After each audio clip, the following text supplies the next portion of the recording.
I've been looking at the list of topics and suggestions that we've garnered for our forum.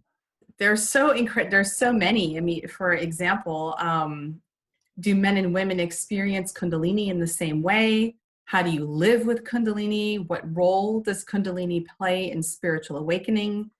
Is Kundalini necessary for spiritual realization? Another one, it's people ask all the time, is Kundalini dangerous? And are there different types of Kundalini awakenings? Also balancing Kundalini, like how do you do that? And does sex play a role in activating Kundalini? How do you live with Kundalini? You know, what does that mean exactly? Once this, spiritual awakening has happened, how do you manage to navigate in the three-dimensional world? And so these are things we're actually going to be talking about, which I'm actually really excited to share this information.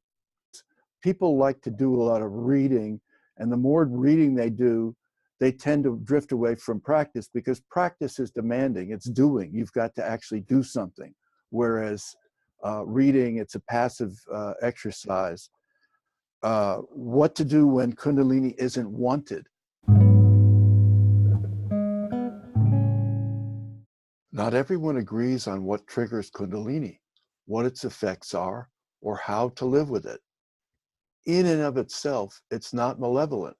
It's that the intensity or the dose of energy that certain people have to support is just too much to bear.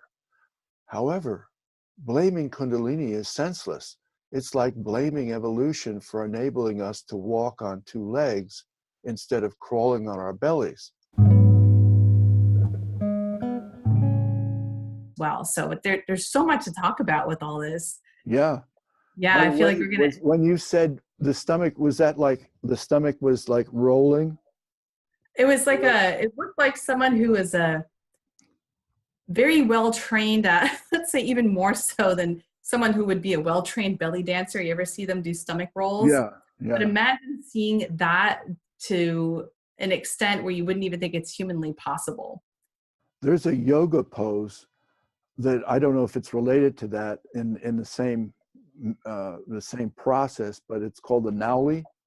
Ooh, not know that. It entails isolating the stomach muscles on the sides, and so you suck in the sides and you're left with this kind of round mound, and then you can roll it back and forth. It took me a month before I was able to isolate the muscles, because you can't just say, okay, isolate.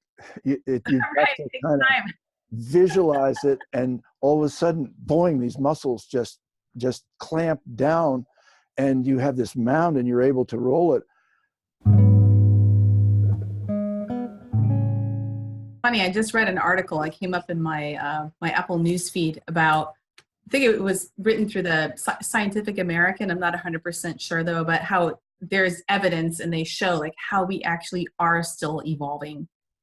We are entirely an evolving species. So it only makes sense that, we're not just evolving physically, but also spiritually, which is directly tied to and mirrored to our physical evolution. So many people across the globe, irrespective of geography, culture, language, customs, everything, are having these experiences like near death, out of body, Kundalini, and are able to give coherent accounts that resemble each other. I actually have a theory for that based on my social psychology studies, but I actually want to save it for our next video session.